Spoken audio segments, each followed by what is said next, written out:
زعفران زوی آصف چیرې دی؟ بابو د باندې کرکټ کوي. ورشه زوی راویې بوله. شاري بابو.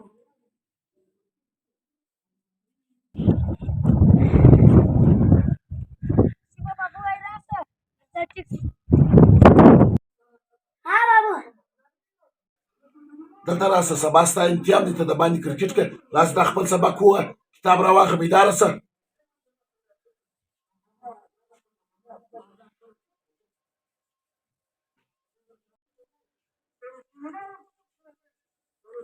بابو دا چیز لیکلی دی.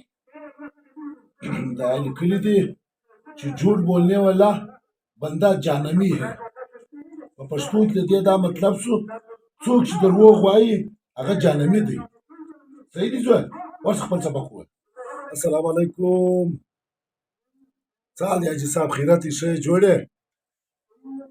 امن دی شکر دی خیر. ته څنګه یې بیداره یې؟ یا بې فکره شه بې فکره شه. یا زما ووټ د پیپلز پارټۍ دی. یا د راتګ ضرورت نشته. زه پیپلز پارټۍ ته ورکوم. بالکل بېغمه شه. یا نورې خبرې په دا کې نه ځایېږي. یا کور ودان کور ودان. حاجي صاحب کور دې ودان. ډېره مننه.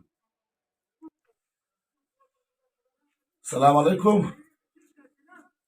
او څه حال دی ګرانه؟ خیرت یې ښه یې جوړ یې؟ شکر دی خیر دی امان دی. ته څنګه یې بیداره یې؟ یاره موږ خو د وخت څخه پښتونخوا سره ورسره رایې په ګرځ ولې بغیر پښتونخوا چاته ووټ کړی دی؟ یا به یې موږ د پښتونخوا ملګري وروره زما ووټ دی وبوله کله ستا په پیټۍ کې چې لوېدلی.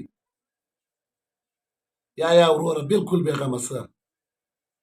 بالکل به ووټ تا ته در کوم. تا به کامیابه کوم. تا ته به ووټ در کوم. ګرد کور به تا ته ووټ در کوم. ډېره مننه. کور دې ودان ګرانه. ډېره مننه. مولوي صاحب سلام علیکم. مولوي صاحب څه حال دی؟ خیرت یې ښه یې جوړ یې؟ عمر دې ډېر دی اوس مې ته یادولې. یا به یې د کتاب صفا خوا موږ بل چاته ووټ نه ورکوو مولوي صاحب. یا موږ د نظریې په ښه خلک یو یاره.